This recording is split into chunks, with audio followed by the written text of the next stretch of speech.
topic 2.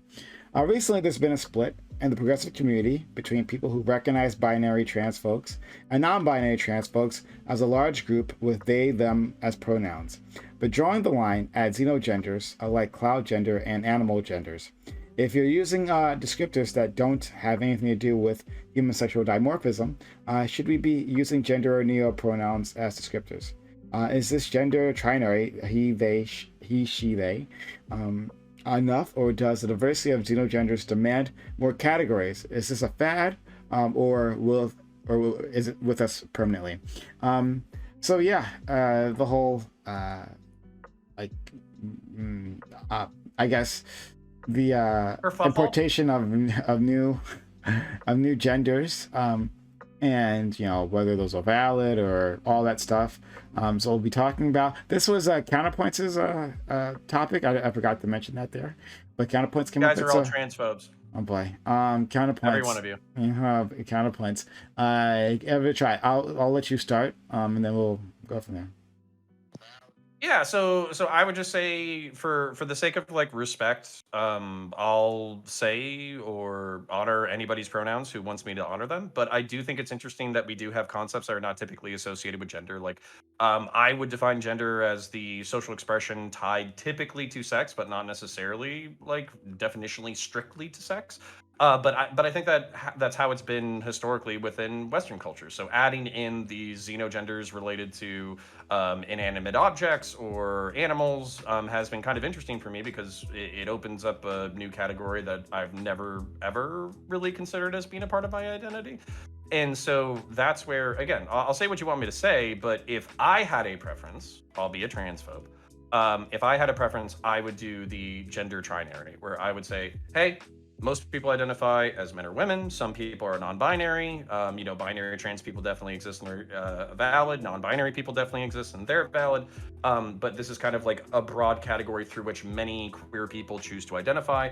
And so it's kind of like an umbrella term that includes many different kinds of people who want to be referred to in certain and specific ways. And just being respectful, you should go ahead and do that. But it's simultaneously a narrow category because it sets up the trinary, but it's a broad category because so many people fit within it. And I think the least you could do is use singular they, and the most you could do, or not most you could do, but probably the best thing to do is if somebody asks you to talk to them a certain way, then you try to talk that way. And so that's where I'm at. I have something explicit to say to that. Let's go to Ty. Oh, okay. Yeah, this is gonna be fun. Yeah, let me break down my thoughts here because on a level, I've been trying to figure out how I wanted to say this because I'm on the right and I'm always getting the update patch 3 or 4 years later for you guys or from you guys. So let me put it this way. He to him, or I'm sorry, he, him, she, her, definitely makes sense to me. And when you flip and when you go for the they, them, it made sense if you were one of the humanist attributes where you're like, hey, look, I'm for gender abolition. I don't want to be referred to as my gender. So either one of those really worked for me. When it comes to I don't know, what do you call it? Xenogenders, what have you? Where it's oh, I'm, deerkin or what have you. I'm just going to say it. I think this absolutely hurts the trans community across the board. And the left needs to shut that conversation down right now because literally what you had was 2 social discourses, which were pretty fine. But, a lot of right wingers were going to have a hissy fit over. But then you literally turned the right wing meme into a reality. And it makes the entire trans community a punching bag. Open punching bag. You guys are not even on board with the conversation as is, and then you want to sell it to the general public as whole? Literally, this just puts a target on the back that everything that the trans community has worked for up until this point of legitimizing their struggle and their plight, and then somebody comes in and it's oh, I'm a deerkin, oh, I'm demon. No, it doesn't help at all. Shut the shit down now. Iska. This is a very sensitive topic, but I think it ultimately gets to why human beings create categories in the first instance. I would say that every category created by humans is not something that is findable in the universe. It doesn't map on to any sort of empirical reality. The categories are as such because they're useful to humans. And those categories are subject to change insofar as they become more useful to us or the old versions are not so useful to us anymore. What do I mean by this? So we have a category that we call cup. This category, the universe doesn't actually put things into a category where things are not cups. But, there is clear cases of what human beings define as cups, which makes sort of the endeavor of categorizing not useless. It's not arbitrary, our categorization. This is clearly a cup. My headphones are probably on the outer edges of what most people consider cup, but that's sort of what we have to work with. Let's not pretend that the categories that we've assigned to male and female are some things that track onto some empirical reality in the universe.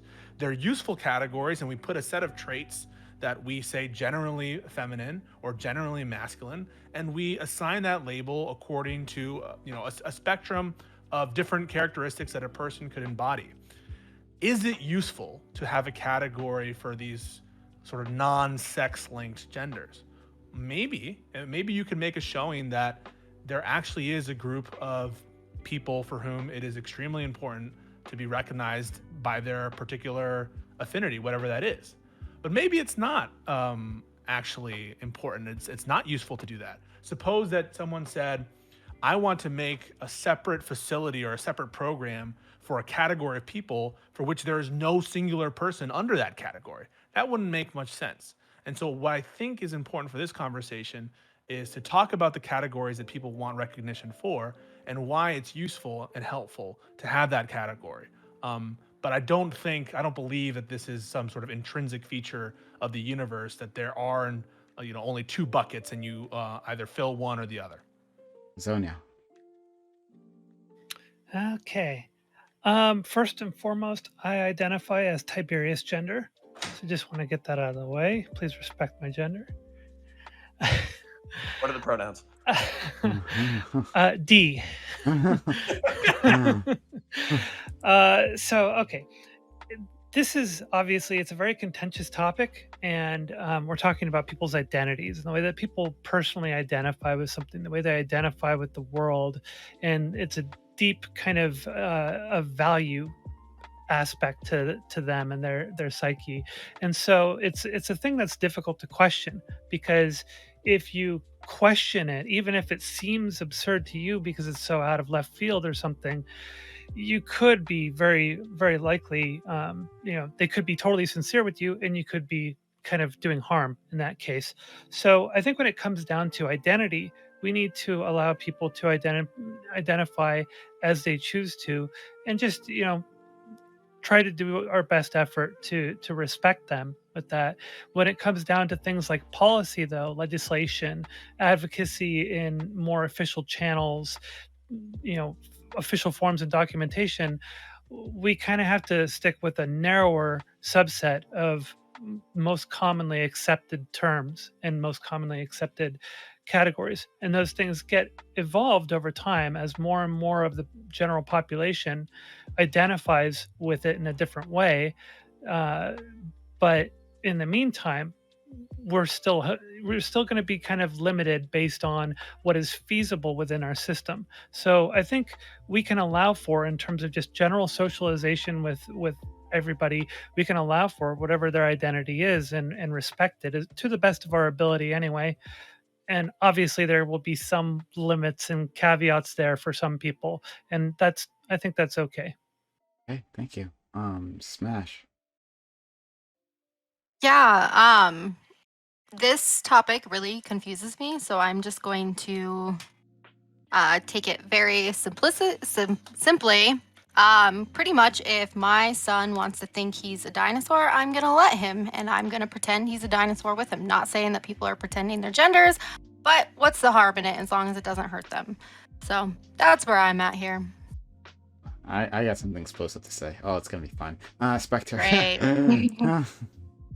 Right, so I'm going to once again waste my opening statement responding to other people's opening statements. So first of all, Connor, as you've laid it out, it wouldn't be a trinary, it would still be a gender binary. You're simply referring to the non-binary people identifying somewhere between male and female on a bimodal spectrum, right? Not necessarily gender abolitionist as like Tiberius pointed out, but they, them just means that they identify with both male and female secondary sex characteristics, basically. Or that's how they're trying to define their gender. So not all they, them would be trying to abolish the gender binary, as it were. Let's see. Also, Thai, regardless as to whether this validates the like fucking attack helicopter straw man, I don't give a shit.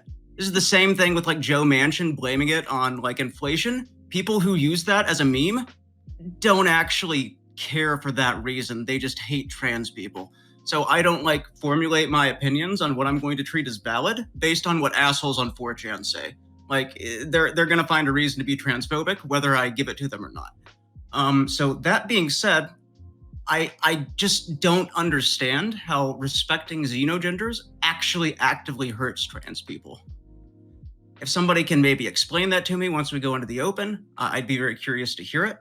I agree that, like, especially due to the fact that, like, the people I've talked to who identify as xenogender say that it's not really a gender as much as it's a metaphor about their gender, that maybe we don't classify this under gender, but classifying it under gender does, like, zero harm as far as I can tell.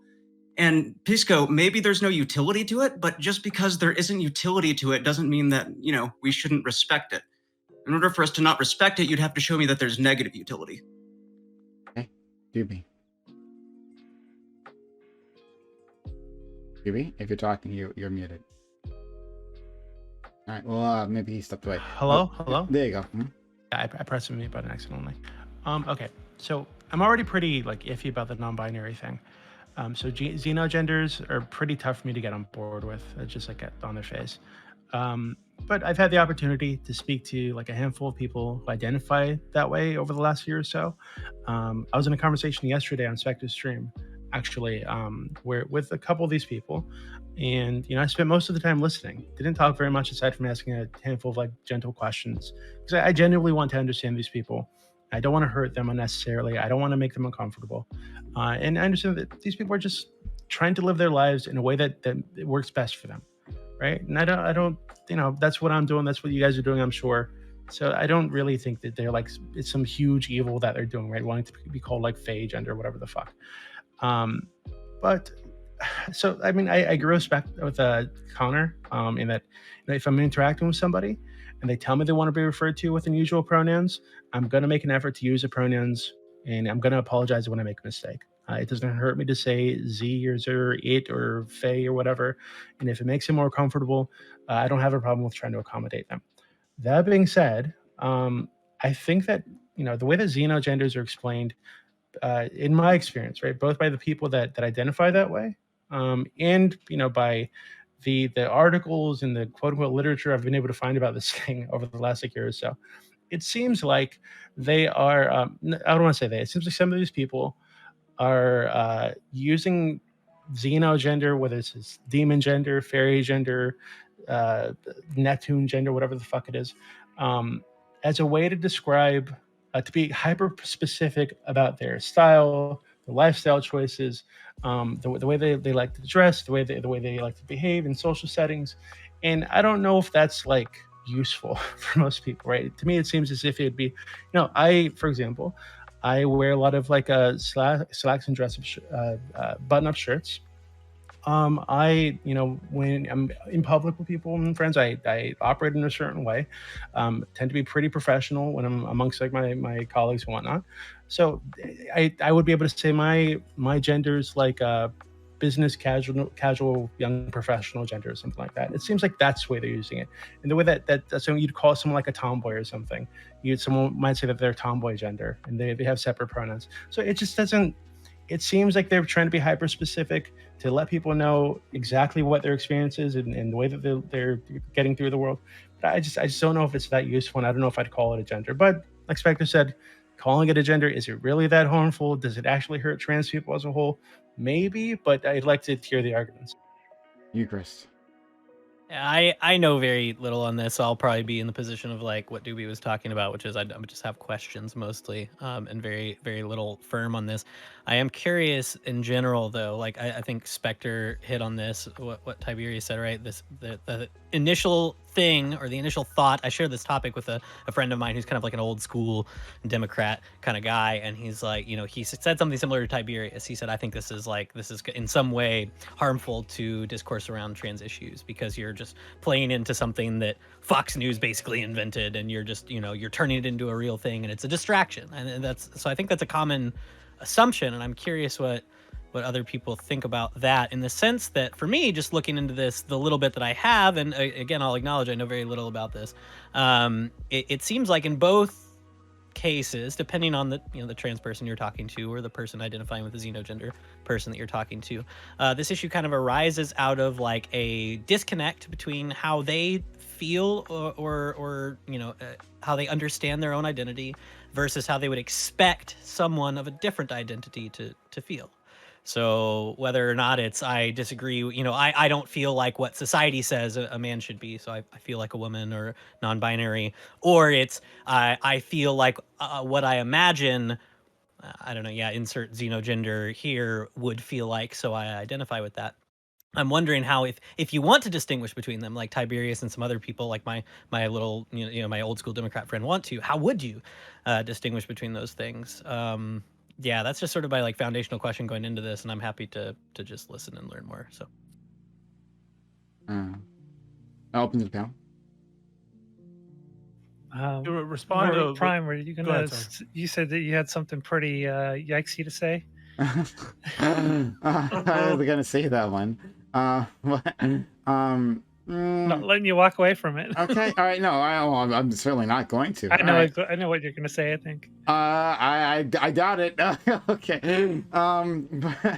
Counterpoints. You were. So counterpoints. You brought up that you would respect how a person wants to be referred to, right? And generally, I follow the same trend, right? Because generally most people fall within some sort of reasonable spectrum, right? Of like a request, right? Like, is it so hard for me to like call a person they, right? Certainly not. It's not hard for me to call them anything they want.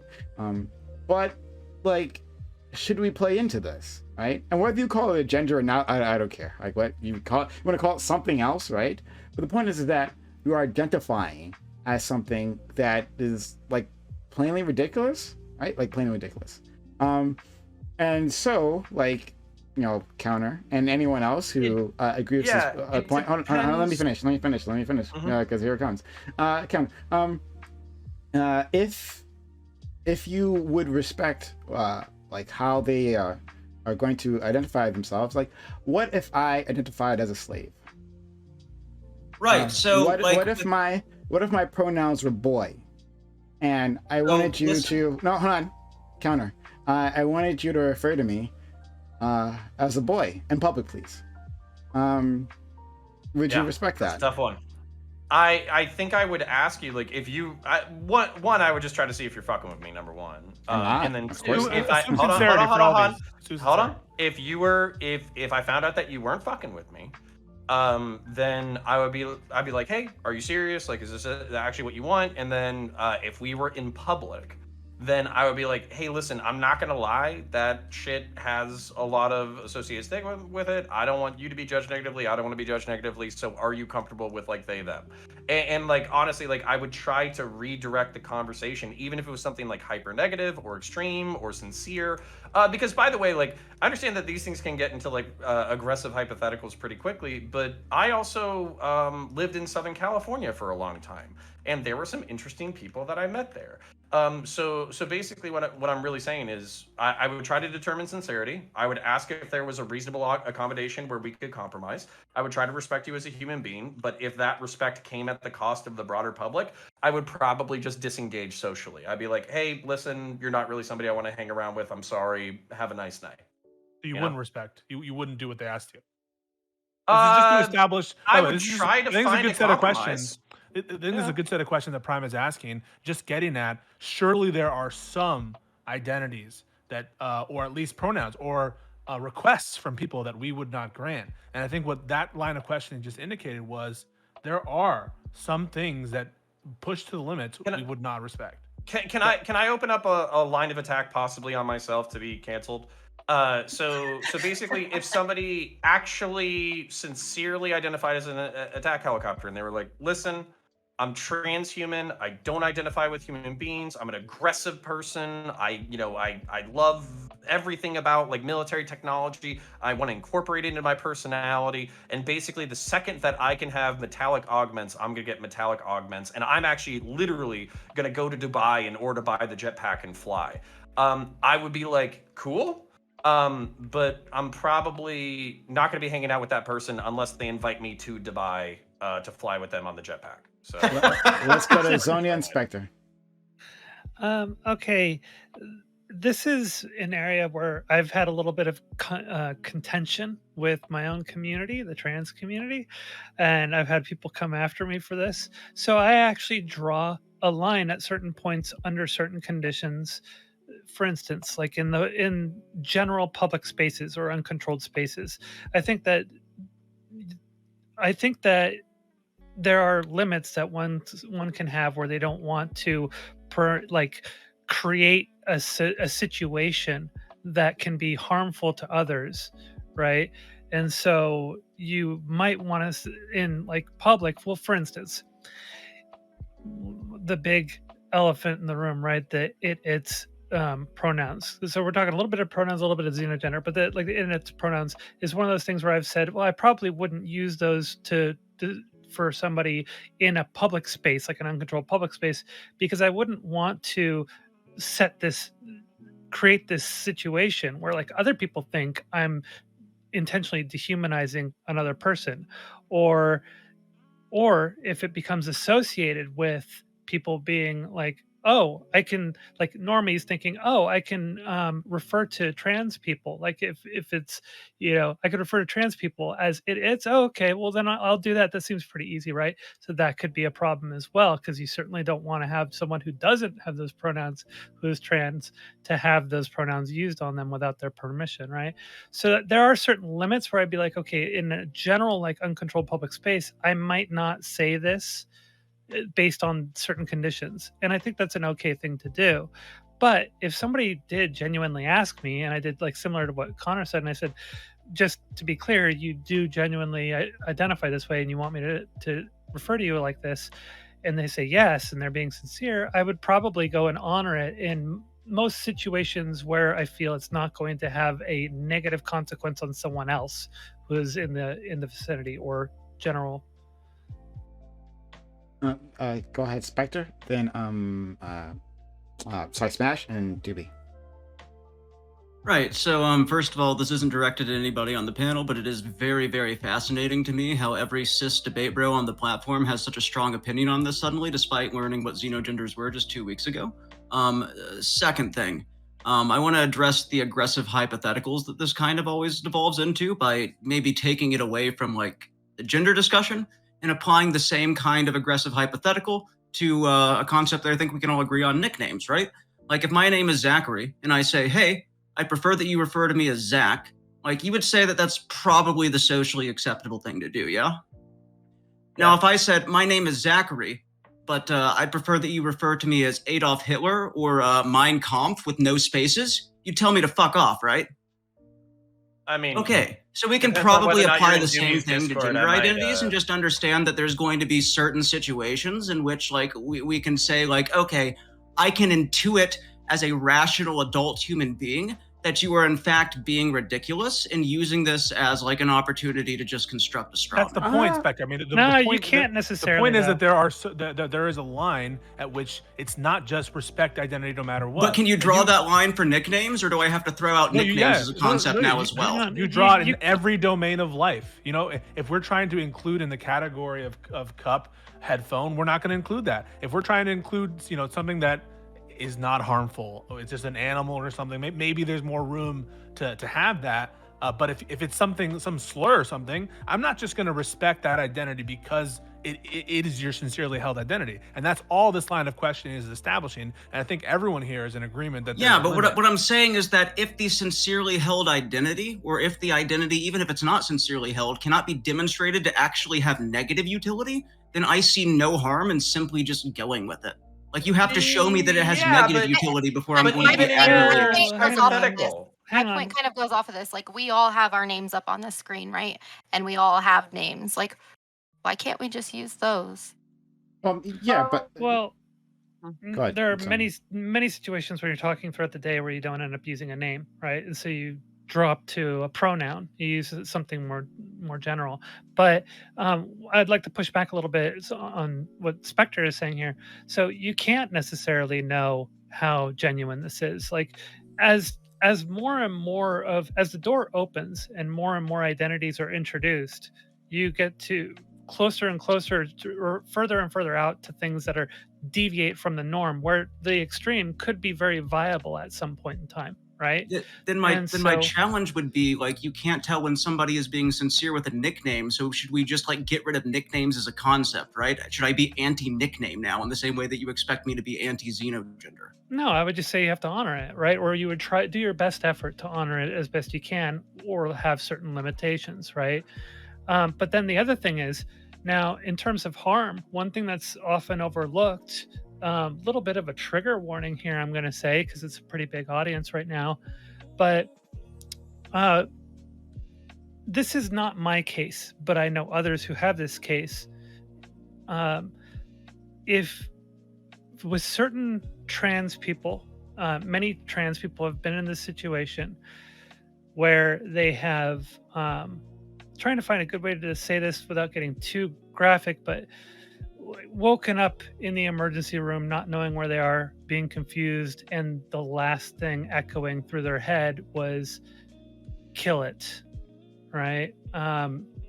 By their attackers who were attacking them. I know this story from multiple people, and they have a very serious traumatic issue with themselves being referred to it, and they themselves get a visceral reaction trying to refer to somebody else as it. And I wouldn't say that this is like general harm, but if you are to tell someone who is trans that you may not know, because they may be very blessed with their what they're being presenting, right? If you try to tell them that they don't have a good reason for not referring to somebody else as, say, it's, you could actually be basically telling them, hey, get over your trauma and just deal with it. And that's not something that's okay for anybody to say. So, Can I- and that would be a demonstration of harm there.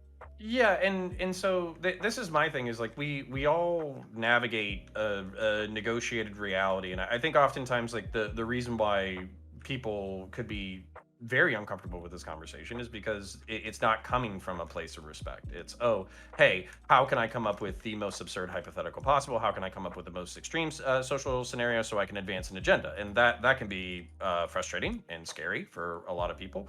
And so I think that's where, like, in that area, you have to negotiate with the other person. If somebody has a xenogender that makes you uncomfortable, if it's because you're conservative or because you're basically like we were talking about with it's that can be tough for some people, then just talk to that person and say, hey, listen, I am doing my best. I love you as a person. I think you're a human being. I want to honor you and treat you with all the respect possible, but this is where I'm at right now. Is there some kind of negotiated compromise?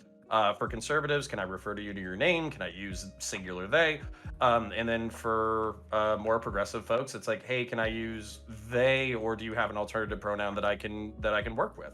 And the whole point is to just be like, we're people, we're figuring it out. We're on this planet for 80 to 90 years. How the fuck do we make it from cradle to grave without hurting the fuck out of each other? And I think as long as you keep that shit in mind, we could negotiate this reality. Unfortunately, because we're all on Twitter and Twitch and YouTube, it often just boils down to, how can I hurt as many people as possible? But this it's the thing about, like, it's like, does everything deserve to be respected? Because I think what it does, it hijacks, right, like, other conversations. and it uses that same language to like say, well, sure, we should do this too, right? But like it, presumably there are limits, right? Like as a society, we can create a sort of consensus as to what we will accept, what like makes sense, right? And it's a bit of like a Overton window type situation where it moves around, and it's unfair. It's like unfair. Hold on, let me finish. It's unfair what this consensus is, right? Because it leaves people out that should be left in, right? I think like this window is moving slowly, painfully, to accepting our trans brothers and sisters. It's moving there, right? And they're getting slowly more accepted by society because that consensus is coalescing around them. But like, and we can acknowledge, okay, there's a validity here. There's this experience that so many people are feeling, right? But this is something that we should take into account. But like, it waters down and it damages like an entire project, right? And I'm not talking like just about trans individuals, right? But of like discourse, I think when you at some point like don't have like limits that like conform with reality, right? If someone is star gender, then like what's it, like how is that's anyone... why I was asking if this should be gender. Yeah, again, you can ignore the gender call it whatever you want. I don't care. Well, this is kind of where I was going, where you've got effectively kind of two worlds. You've got the identity world, but then you've also got the more practical, world of systems. You've got legislation, you've got states and their structure, their infrastructure, and how they do things. What we have going on right now is something that is largely being talked almost exclusively about online in Twitch and Twitter and like certain niche spaces, 4chan, etc. I don't see this actually having all that much action, even in academia. There is some discussion of this in academia, but it's very constrained and still very niche. So in terms of like whether or not this is going to affect advocacy and such, I'm not sure that this is an actual threat to advocacy, because most of that happens in the IRL world in like legislation and with representatives and stuff like that, right? I agree. I agree with you there. And that this is like a niche thing. But here's the thing: I've argued on this channel before, right? That we can ignore people on Twitter, right? Like there are a lot of interesting perspectives that get tossed around, and like very niche debates that happen. And I think for the most, and I've said for the most part, that you can ignore that. But I've gotten a lot of pushback saying that what Twitter is an exercise, right? In which we like come up with these new talking points, right? And this is like, Twitter isn't a new thing to do this, right? It's just like a more accelerated way of doing this, and that these talking points churn around, right? And then they spring forth like from like the ether, and then some of them make it into the mainstream. Right? That like then we start taking these things seriously. They come out of nowhere, and it'll happen at the oddest times. You won't expect it, right? But it'll happen. Eventually, these things happen. So, if this were to be the case, then like how should society deal with that, right? Like, should we say, oh, okay, great, like now we have something new, and even though it conforms to literally nothing, right? And it in fact muddies the water in terms of like how we even understand who another person, well, not who, how we understand how to interact with others, right? Like, should we respect these things, right? Like, we have no evidence of this validity, but we will just do it anyway? Like, nothing? Well, I don't know. Like, sorry if I'm kind of going to dominate the conversation here. That's fine. Go ahead.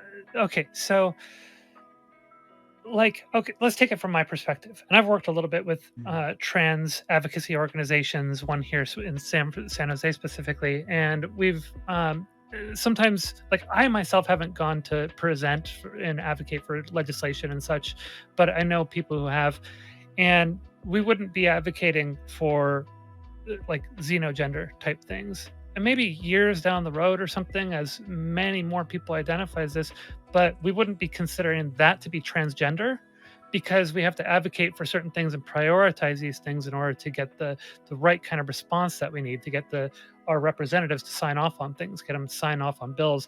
If we were to try and put a truckload of a whole bunch of other stuff into there that is inspecific, we wouldn't get passed, and our representatives would be like, I'm not signing this legislation, no way, I don't recognize half of this stuff. So you really have to narrow down to the things that you genuinely need, so you can prioritize those, and you can go to the senators and you can say to your representatives and say, we need this to pass because of this issue that trans people run into. And so you wouldn't find us doing that kind of a thing. Maybe down the road later on that could be a thing. Right now, no. So I see what you're saying with the internet being sort of an incubator for a lot of stuff. Like Q is a great example of an extreme thing that incubated on the internet and now has made it into Congress. But I feel like this is still pretty far out there. You beat me to it, and Ukerist, I didn't know you had your hand up, so we're gonna go to you. But like you beat me to it. Right? I was gonna bring up Q, that if there are certain things that just have no basis in reality. Now, like if there's more evidence in the future, right? Maybe I'm wrong. Maybe there is some basis in reality.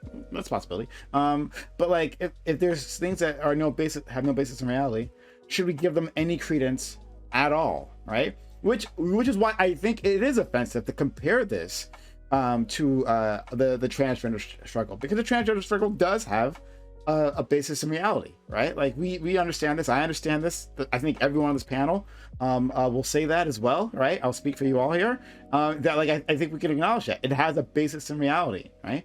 But are you saying non-binary folk? Like so, for instance, for me, like it would be important to call out. It's like, do non-binary folk have a basis in reality? Because I think they do. They don't feel particularly like men or women. I didn't say they didn't. Identify with right. I wasn't accusing you of that. Okay. I was just saying, like, as an additional spectrum, if somebody was saying like, hey, I don't identify as a man or a woman, but there is this one thing that makes me feel that I particularly identify with. That's kind of where I think there would potentially be some pushback, and then I hate to give a position and then dip out, but I need to get some water. I'll be right back. Okay, sure. Let's go to Ukerist and then Dooby.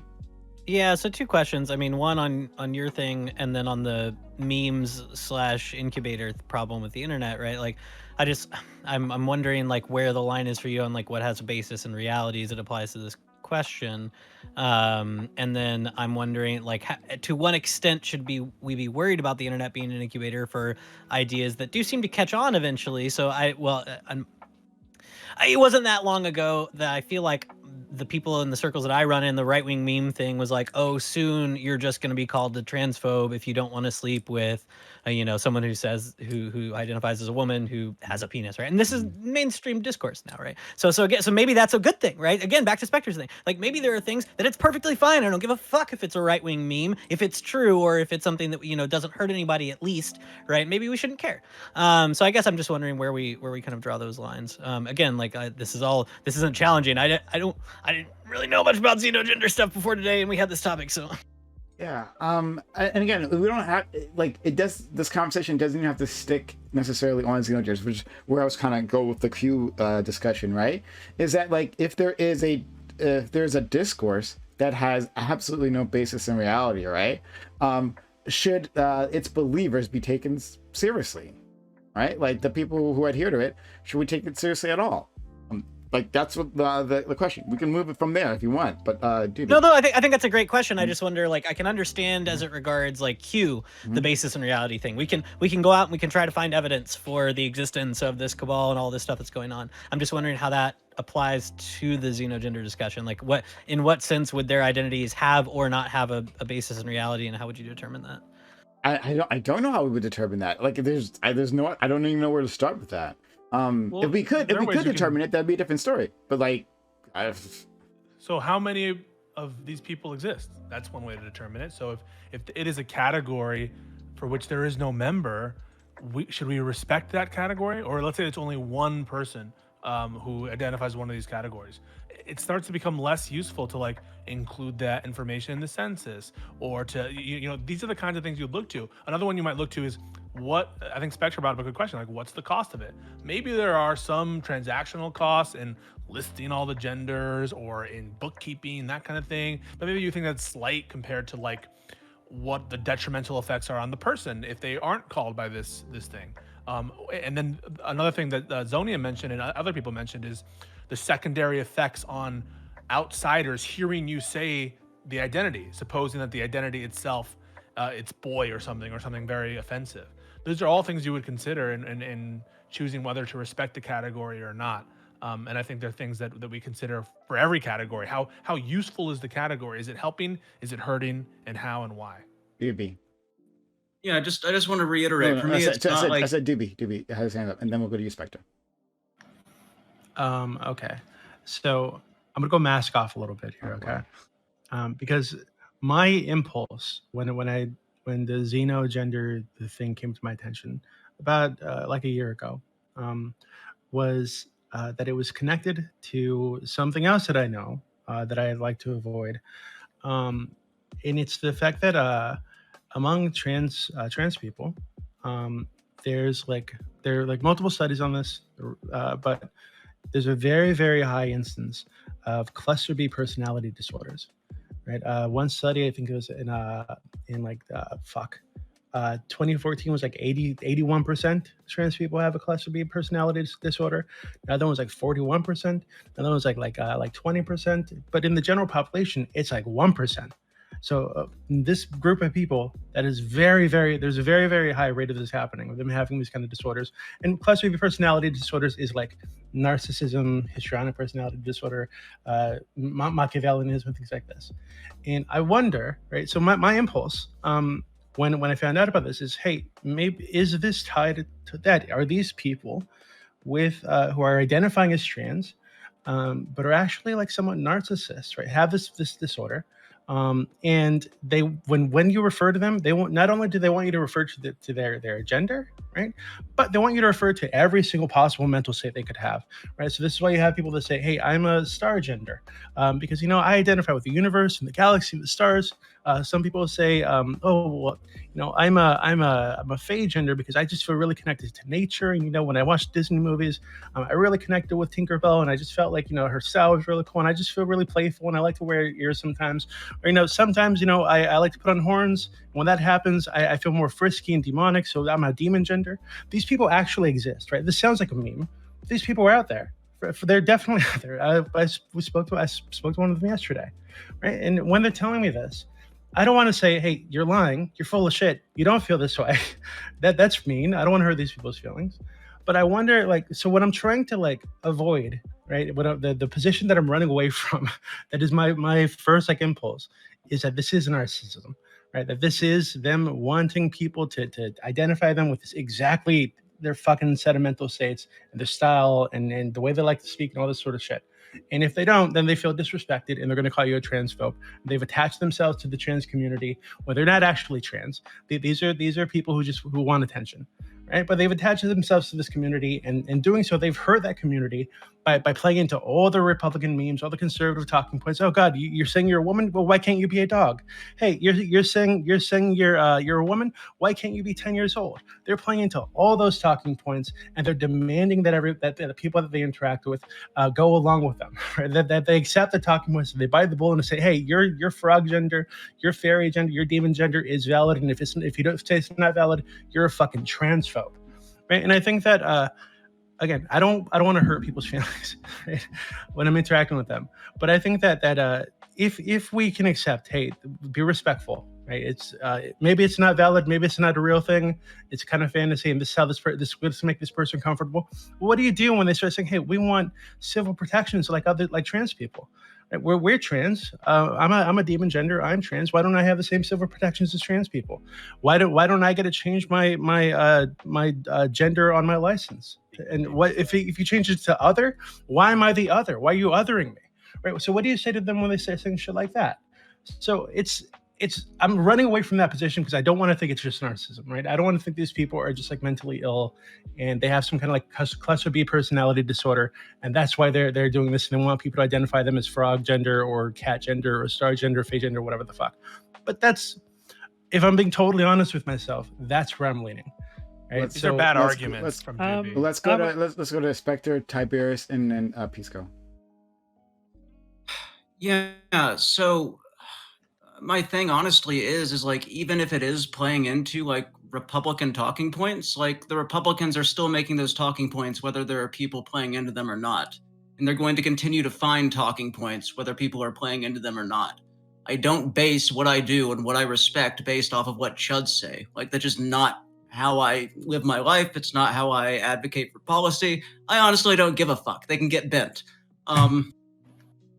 Yeah, when it comes to this, again, like, even if we do accept that these people are just narcissistic and they're just wanting us to identify these things because they have some kind of a complex, like, how does respecting that hurt anyone, except for the slippery slope argument that you've made, which is like, well, what if they ask for the same protections like under legislation, right? And my answer to that is like, we can address it when we get to it, but as far as I can tell, nobody who identifies as a xenogender is like asking for the same protections as like what I guess we could call traditional trans people. Traditional trans people, yeah. The trad trans movement has begun. Trad trans people, yeah. Spectre, do you think that they should get the same protections? Probably not. I think that could get messy legally. It'd be very difficult to like actually legislate and enforce. Yeah, but like, wouldn't that be transphobic if we accept that, you know, they should be respected and they should be considered to be valid?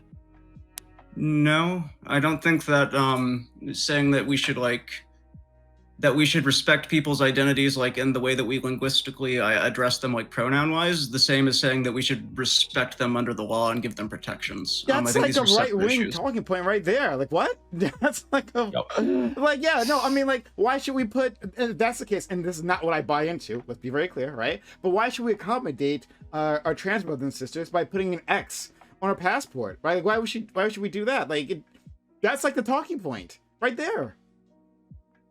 I think that was the best question that Dooby asked. I think Dooby provided some poor arguments for why he wouldn't respect certain identities. He said, well, because it's self-serving and because it's selfish. Well, that doesn't, just because something is self-serving and selfish doesn't mean that by necessity it's not valid. Some people make those same arguments about people who want to identify with a gender separate from their sex. And so those were bad arguments. But the good question. Wait, so to be clear, just really quick, should explain why it's invalid. It's invalid because it's idiosyncratic. It's invalid because I think they're invalid because I don't think you can have the experience of being a demon or being a fairy. I don't think that's people say the same thing. So you can't, or being a star. People say the same thing about you can't have the experience of a woman because you can't bear children, or you can't. But that's ridiculous. We can acknowge that's ridiculous. But you wouldn't say that someone could have the experience of being like a black hole. Right? How do you know? You're not in the. But this comes back. So this comes back. I want to touch real quick. Realism, Pisco. Finish it up. Finish it up, and then I want to go to Tiberius. Excuse me. The bad argument was we don't respect it because it's selfish or because they're narcissists. That just doesn't apply. You have to explain it because it's so implausible. The good question that you asked Spectre was, well, do you want the same legal protections for people who identify as a cat as those who identify as a woman if they were born a male? And that's a good question because in this country, in many places in the country, it's illegal to discriminate on the basis of a protected characteristic, and one of those is sex. And recent court case decisions, and explicitly in some states, protects trans people's rights. Should you be allowed to fire someone because they think they're a dog and they want to wear fluffy ears at your restaurant?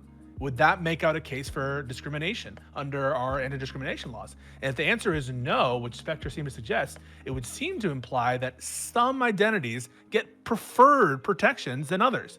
And that is sort of showing us that there are lines that we are drawing, not just linguistically, but legally and structurally, and everyone is okay with those lines being drawn. It's just where those lines are. But this goes back to what I outlined in my opening statement. Literally everybody who I've talked to who identifies with a xenogender, right? They're not saying like, I'm deer gender because I identify with as a deer. they are saying that they are deer gender because like You the can't speak gender for everyone, represents right? a You can't- metaphor. Yeah, no, A that is metaphor for certainly how they true. identify with That gender. is certainly true of some people. I would grant you that, Spectre. I mean, and I would give good faith and say that I'm sure a lot of people agree with that. But you can't make that claim that everyone thinks that way, and you have to deal with the possibility that some people might actually identify as that animal. And if someone gets fired because they identify that way and they want to manifest their identity in ways that are apparent to others, which we would totally allow in the context of traditional transgender, whatever that means. And you would get in trouble if you fired someone just because they were. I mean, look, if I mean, like, maybe this is insensitive, but if somebody like actually thinks that they are a dog, right, and they are very clearly a human, I don't think that this is a matter of like identity anymore. I think that this is a matter of like something not quite being right. But there's a Again, ranking here. You're ranking- nobody who I talk to who identifies as any kind of xenogender is saying they actually think that they are the thing that they're like labeling as their gender. Like, find me this person. But I mean, please. there's that Otherwise, that we're really swinging at famous straw men. person from like last year, right, with the deer person on Twitch, right? Who said that they go out and eat grass and they do deer things in the Apparently, backyard. they were memeing a decent chunk of the time. We got to go to No, Spectre's- actually, no. Doe is a perfect example because Doe has literally said she doesn't think that she's a deer, that it is a metaphor about how she feels about her, its gender, right? So, again, find me the person who actually says, I identify as deer gender because I am a deer. No, Ty, and then Zonia. Yeah, so I've got to rewind a little bit here because we went full circle back to the original question. What is the dividing line? What's the draw line? And for me, and I'll put it this way. Before I say anything else, I've run this through the ethical calculator in my head. I actually get solutions for it, but I'm not going to say I have every piece of the calculation. All right, so here it is. Number one, this is entirely up to people's personal moral codes as far as where they draw lines. And it's not just on an individual level, because you can call me Ty, you can call me Tiberius, you can call me Mr. Debusseret, right? That is entirely in the exchange of how we go about that. Mr. What? Debusseret, that's my last name. French. Have a nice day. That's a cool last name. Yeah. Thanks. Anyway, to break this all down is there's also is an individual level where I can be like, you know what? I don't like that Connor guy. That Connor guy's a real piece of shit, right? He can say he's a good moral person going out in the world trying to make it better, but I don't have to accept that. And it's not just in your name, it's in your adjectives, it's in everything that you are. It's that people can categorically reject you or accept you based upon their moral axioms and their codes. Now, I'm going to tag Spectre here. Spectre and me do not have the same moral axiom because Spectre is very much I don't know if this is utilitarian, but it's like, hey, look, show me that you're doing harm, show me that this is a problem, and then I will react respondingly. I'm more of the conservative type, principled or type in the regard that I'm not going to engage with certain things based upon, do I feel that it's going to violate something?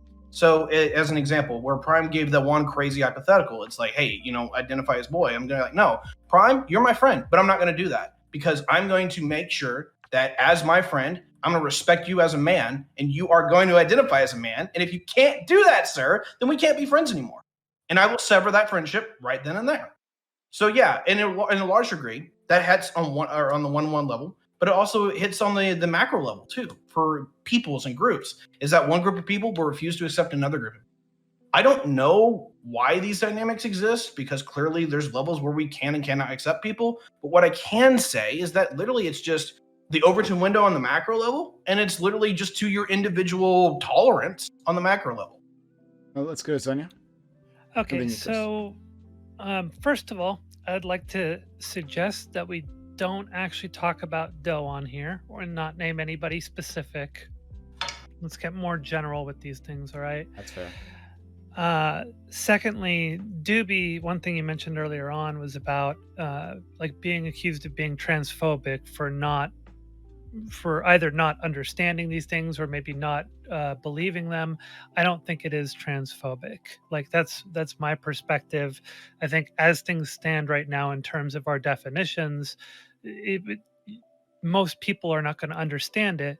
And so we can't just say that most people are coming to understand transgender people in general right now, and we're starting to get more and more support. And if we're going to go and suddenly, start to amend these things in the minds of everybody else who don't understand these things yet, we can't just go and just start labeling them all as being transphobic for having not quite caught up to this. So I think when people take these kinds of things and they load them with transphobia or something like that, because they want to effectively like push you into honoring them and respecting them, I think that's inappropriate. I think that's a misuse of the term transphobic. So I don't think that should be the So case. you would say that xenogendered people aren't trans? I think that it's still in dispute. Honestly, the trans community doesn't agree on this. The trans community is still trying to figure this kind of stuff out. There's no general agreeing. There's never going to be unanimous agreement, Yeah. but there's no general agreement. So it's a very niche thing right now. It's a very, very tiny subset of people who are both trans, who are both like identifying as transgender and with xenogenders. So that's a very niche thing. So if you brought it up to the average trans person outside of Twitter, they'd be like, "What are you talking about?" Right? Or at best, they're like, "Yeah, I've heard of that. I don't quite get it." Can I ask? No, Ukerist. It's a short question. This again, back to my earlier questions. What Spectre just said, right? Like I don't fully understand why. Whether someone says I call myself Xenogender or whatever because I think I'm a deer, versus I call myself that because it most accurately captures what I feel about myself and my identity, versus describing myself with reference to sex characteristics. Like, why does that matter for the overall discussion on where it? Yeah, I'm not sure. I'm not sure why that distinction matters per se, especially in the context of the legal ramifications. So you wouldn't need to identify yourself as the thing itself if you're only identifying with the metaphor, and there's manifestations that people could discriminate on. Then you would be discriminating based on your identity. The identity wouldn't be tied to this belief that I am actually this creature. And would you be okay with that discrimination of the metaphoric identity? Let's go to. Can Spectre answer that? Yeah. Would it be okay if you got fired on the basis of your belief that you were metaphorically a deer? And it not being protected? It's a tough question. And I think the hesitation indicates, it must indicate that we as a panel think that some identities are worth protecting to a greater extent than others. Not that they're not worth sort of respecting in conversation and in different areas, but merely that not all identities are created equal. And I think that we have to acknowledge that. I feel like if someone's like work ethic and stuff is all in line just because of how they identify, shouldn't determine any recourse. I'd absolutely fire somebody if they came out and told me that they're frog gender or something. I'd assume that there's like massive mental health problems there, and I wouldn't want them in the workplace for interacting. But then that's a whole other issue on mental health, ADA accommodation and stuff. Okay, can I jump in on this for just a second? Because it's not just like and who you identify as a person, but like what you can believe that we absolutely tag into this too, right? So if you had somebody who's like, hey, I believe in this particular ideology that you find unbearable or unstomachable, while it is not directed to their identity in the regards of like what they are, reflective in who they are. You're like, no, you're a bad person. You're a Nazi. You're like, get the fuck out of my store. So we clearly do this on almost every ground that we can possibly find, right? I guess the question really gets into is like, what do we find acceptable right now? Is that really what this conversation is going around? Or is there somewhere else? But Tiberius, you go further than that, and you're kind of hiding your power levels right now because you're saying that there is some actual truth to these categories. What's that? No, I think he believes that there are actual truth to these categories, and there really only are two, and that's the only that can ever be. Well, and wait. Can I own something? No. Oh, well, let me go after this. So are we talking about like my thoughts on gender? Is that what you want me to like tag into? Because I will. I think you would go further than what you just said. I think you would say the only legitimate identities are, it's not this, consideration and this balancing test that we're all considering and respecting some to some extent and not and others to another extent. What you're saying is that there are only two legitimate gender identities, and they are male and female. And I think that's your position. No, it's not. It's not? No, it's not. Now, I get in trouble with the trans community because I don't go along with the entire narrative overall, is that I was more of the, hey, look, I was born a dude, I'm going to wear a dress because I think it makes me comfortable. It was more the gender abolitionist camp. I don't know if it's transhumanism, but it's like, it's largely transsexualism, is that it's not about the immutable characteristic of how I was born, it's how I represent myself. I was totally on board that camp. When the transgenderism came along, it was a little bit weird for me because I'm like, I didn't expect it to go that camp, but I'm also in favor of genetic engineering. So sooner or later, we're going to get to the point where what they want and what I want literally goes hand in hand. So I have no problem with this. And it's gonna question stuff. There's some questions that I can't answer, if you will. But overall, is that I don't have a problem with this shit. Really don't. Connor. Connor, then Dooby, and Spectre. Yeah, I have another question on Spectre to answer, but go ahead, Connor. Yeah, so I'll add another. I'll add another question. So for me, we use terms. Obviously, there's flexible definitions, et cetera, et cetera. We use the words that we want to, blah blah blah, right? But at the same time, at least in the United States, as far as I understand it, Western countries in general, gender has been tied to the social expressions rooted in sexual identity. So male associated with masculine and men, and female with women and feminine traits. Right. That's the bimodal distribution of gender and their associations. Okay. So what my question is, I completely understand the gender trinary, right? Of people saying like, I'm not a religious person, so I understand the trinary of I identify with like masculine or men. I want to be socially treated as a man, so even if I'm binary transgender, I am a man. Treat me as a man, right? Same thing with women, et cetera, et cetera. What I'm wondering about though with the Xenogenders is, do we want to categorize that as gender? Because like you said, we've been talking about nicknames and identities and all that kind of stuff. Is this a part of gender as a word? And then it sucks that Pisco isn't here, because I was just going to own that I think there's a fact of the matter. I think that when it comes to women, the reason why people take estrogen is because that's associated with femininity, and there's certain physical attributes that are correlated with that. When it comes to masculinity, they take testosterone. There's certain physical and social behaviors that are associated with testosterone. There's an underlying fact of the matter that points to the bimodal distribution. But if people don't want to identify, they want to identify in the middle or off of the binary, but still as human beings, I'm completely okay with it. So he's not here, but I wanted to own that belief. And then I also just want to ask the question, do Xenogenders fall on gender? Or is it just an identity? Let's go to, was it Dooby? And then Spectre, I wanted to pressure something. Yeah, I'm actually just gonna like regurgitate what Connor said, but like add a little bit more, I think. So because my position is no, I wouldn't consider them trans, and I think that them attaching themselves to the trans community is actually harmful, because you could say you don't really care about where the Republicans are going to say or what the conservatives are going to say, but the reality is that them going out there and then pushing within lefty spaces, right, to attach themselves to this community, and then calling people who don't go along with whatever gender they've I'm not even going to call it a gender. I don't even think these are genders. Whatever thing they've assigned to themselves is transphobic, and you're going to be shamed if you don't do this thing. We're going to call you transphobic, and you hate trans people, yada yada. I think that damages the discourse around trans people. I think this is going to be counterproductive to progress that's been made on that front amongst conservatives and amongst like normies that don't engage in this kind of shit. I think that I think that if, for example, if Connor came up to me and he said, "Hey, I'm manly Barbie painter gender, right? And my pronouns are fucking emperor and whatever the fuck."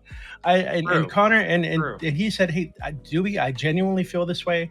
This is the way that I interact with gender. I feel very connected to the Space Marines and the way that their version of masculinity and yada yada." I'd say, Connor, you probably need a fucking therapist. Something's wrong. That's not your gender, right? If you want to go to cosplay or whatever the fuck, that's fine. I'm not going to call you a Space Marine. And I think that whether or not and I'd say that to Connor because I like Connor and he's someone that I'm friendly with, right? But if I just meet a random ass person, and they tell me that they're Fey gender because they feel like a fairy, they feel like not a literal fairy, but they identify the way that, or they feel the way that fairies behave in movies and fantasy. They're kind of girly, but kind of masculine, somewhere in between, yada yada. And they like to put on ears sometimes. I'm not gonna say, oh, fuck, you're mentally ill. That's a dick thing to do. I'm going to treat them with respect. I'm not going to be mean to them. But if they come to me and say they want their fairy gender put on their driver's license, I'm going to say, no, that's stupid. If they say that they're trans, I'm going to say, no, I don't think you're actually trans, sorry. And I think that I don't know how we can say that we're respecting these people or that we're considering these things to be valid when we wouldn't go the extra step and give them civil protections. Because that says you're telling me in that statement that you don't think they're trans, like other trans people, that there's something about this that is wrong, that doesn't require the civil protections that you'd give to anybody else. I want to fight Dooby on this one. Give me a second. I just want to get this in, and then we'll go to you, Sonia. But like, Spectre. First of all, something I just gotta say, right, is that nothing that I'm saying, and I don't think anyone else here is saying, and like Dooby just reiterated it, like you treat people with respect, right? So whatever you have this disagreement with them, like that doesn't mean anything in terms of like how you treat them. You could treat them all with respect and compassion, as we should do with all our brothers and sisters, right? But like, Spectre, what is the reason, and I asked you this before, what is the reason why we should put an X on passports? What is the reason why we should put X on passports? Yeah. So that people who fall outside of the male-female binary have a box they can tick that doesn't make them dysphoric. Okay, great. Agreed, right? But what if there was another group of individuals and that wanted something else, right? Wanted a Y. X doesn't work for them. Should we update our system? Should we do any of that for those individuals? Why would the X not work for them? I don't know. I guess Y does. Just wait. Just part of the gender training. It's just part of the hypothetical, right? Like, for whatever reason, right? Or it's just some other accommodation on the passport, right? Like, okay, well, I can't put my face on there, but like, if I'm a star, well, this is the star that I am, and so I'll put that. I mean, if that's what you want, whatever. Like, I'm just saying, what some other accommodation. Well, I mean, so like the X box on the passport represents other, right? And I think that other is pretty all-encompassing. So, like at that point, like if you, but they say no. Huh? But they say no. It's not. Yeah, they say that they fall outside of other. Them by doing this. Then we have a disagreement on how words work. Category, you're we do have a disagreement on how words I'm pretty sure that's a big part of all of this. Before we walk. Like I think that everything that isn't male and female, right, would fall under the category of other if male and female are the presented options. Yeah. I don't think that, like, find me the person who's arguing for this, and I guess I'll hear them out. But like, we're getting some really strange hypotheticals at that point. One thing I really want to kind of touch on before we get too far away from it. So, Dooby, one thing that you said that I'm going to push back on. So, you said that you don't see them as trans, right? But that's not really for you to say. That's, we're the T under LGBT, right? And that is constantly shifting and changing. And as time goes on, there are more things that fit with underneath that umbrella. And it's not really appropriate for someone who is, especially who does not identify as, as part of that community, to be trying to gatekeep it for that community. Because we already have that problem with people trying to gatekeep everything else from us, trying to gatekeep bathrooms from us, and trying to gatekeep clothes from us, and gatekeep everything else. So it's okay for you to not understand it. It's okay for you to have issues with internally identifying it with certain things, but to say that it's not trans is, you don't necessarily know whether or not that is true yourself. And we already have a long history of people like yourself gatekeeping a lot of shit from us. So I have a massive problem with that. So I think first off, I should I say this? I'm gonna say it. So I think that by this standard, right, I could say that I'm trans right now because I was born non-binary, no gender identity, no societal expectations put upon me, and then at the moment I was born, society threw those things on me, raised me as a man, taught me to be a man, taught me what men should do and how I should behave as a man. So I've transitioned from non-binary, from no gender to a gender. So hey, I'm trans now, and now I get to make that decision. So, but I think that's silly, obviously. I think that, but if that's the standard you're using, if I identified as trans right now because I went from having no gender to a gender, right, then that's. And you wouldn't be able to tell, and these people wouldn't be able to say, if I told you guys that I truly identify it that way, you wouldn't be able to tell me that I'm not trans. I think that's kind of a silly way to handle that. I mean, can I read your mind? No, you Then can't read my anything mind. is trans. I mean,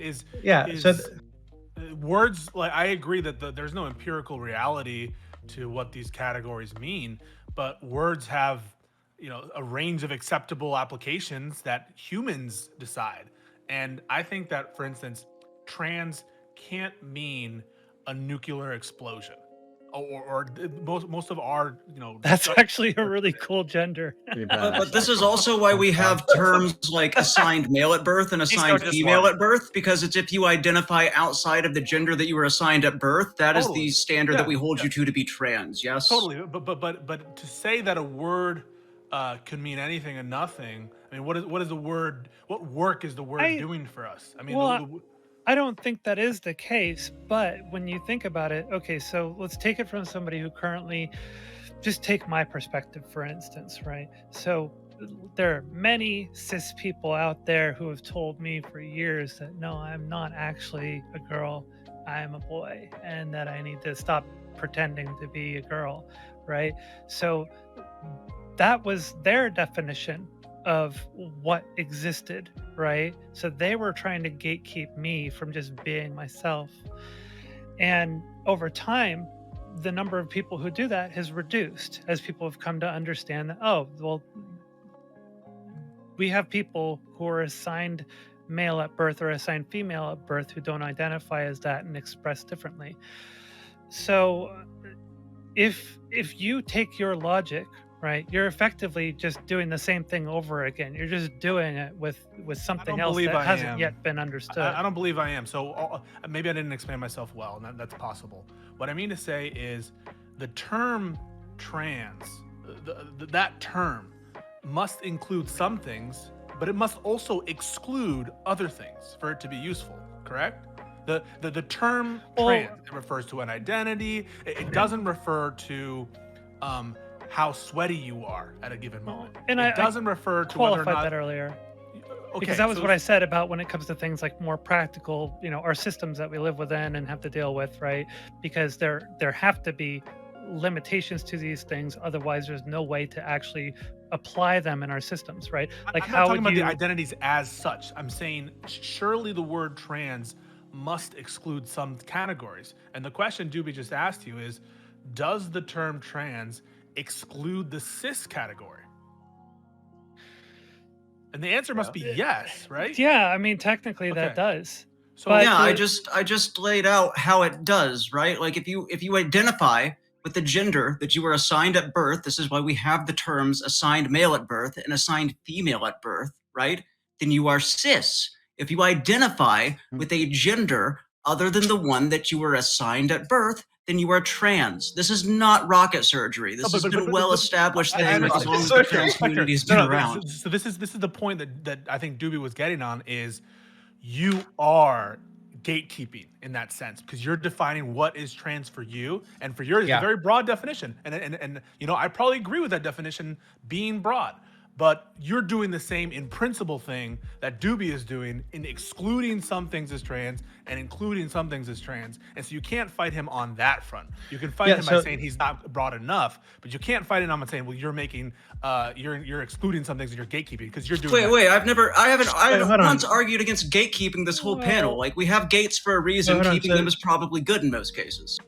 Wait, I so must so the understand what reason, conversation is. Well, we're yeah, okay, like, so the way that the reason I don't think that makes sense, Spectre, is because then I could tell you, hey, why are you defining me by society's expectations? Why don't I get to define myself? Why don't I get to say that when I was born, I had no gender, and that this gender was put onto me, and that over time, as I grew, right, this didn't happen overnight. I didn't become a man overnight and learn what it meant to be a man overnight. As I grew, I slowly met these societal expectations of me as a man, and at that point, I transitioned into manhood from no gender, right? But you're telling me, well, no, the starting point is what society puts on you. And I think a lot of people would say that that's not fair, right? That's not a good way to handle this. So you still wouldn't be able to tell me, and again, to be clear, by Zona standard, not your standard, because I understand you're okay with gatekeeping, but by Zona standard, you still wouldn't be able to tell me that I'm not trans. And I think that's kind of ridiculous. I literally said exactly. I'm sorry, we're looping at this if point. you How I if you would say you're told not me, trans is based on the fact that like you still identify with the gender. But you're not trying to transition to anything outside of what society put on you. Yeah, and I would agree with Spectre on that. In that transgender means that you're not identifying with the gender that you were assigned at birth. It's, you yourself, Dooby, could at some point in time come to the realization that you don't identify with a gender that you were assigned at birth. It's not up to me to question you on that. Like if you came to me and you said, I'm don't identify as male, you So maybe gave me but whatever the you point did, is I would that, have like, to respect the point that. is that like what he would identify with is an actual gender, though, right? Like that's what he would be saying to you. It's like, oh, I have a gender. That gender is female, or maybe they, or like a non-binary, right? Like that's what he was saying. And you say, oh, okay, yeah, I'm not going to question you on that. You're having that experience that I know that I can have a reasonable basis to believe is based on reality, right? Like I have a reasonable basis to say like this is a real thing, rather than this not being a real thing, right? That I have no evidence of that being the case, and so maybe your actions will be shaped by that. We're running out of time. We can continue on the conversation. God, yeah, man. We can continue. No, we can continue on. Like, come on the open. We'll continue on the conversation. I just have one last question. Probably, is that okay for you? I want to turn you targeted a hypothetical to Spectre. I want to turn it around against you now. Okay. Now suppose that you have the X category, and now you have a sizable contingent of Y people who identify as Y, and they really dislike this X category, and there's empirical evidence to show that them having this X category is harming them. The suicide rates are through the roof. In that case, if there's enough harm to this group of Y people, you're gonna say, I mean, let's add one more, right? And surely in that situation, you would be okay with extending the categories if it's doing good work. If it's doing good work. If there's an X, and then they're saying, I want to get rid of the X, but the X is the X. I want to add Y. Oh, right? you just The want to X add is- Y. Yeah, You don't want to I want to X. have something that represents me. Okay. And that's Y, right? And it's okay. Well, okay. We can make accommodations. No, we can do that. We can make an accommodation because of that utility, right? Like I love all these people, right? Like I want them to be safe and happy and whatever, right? And so we can make an accommodation. That doesn't mean it's like the reasons for that is granting validity. But you wouldn't give an accommodation if there was only one Y person.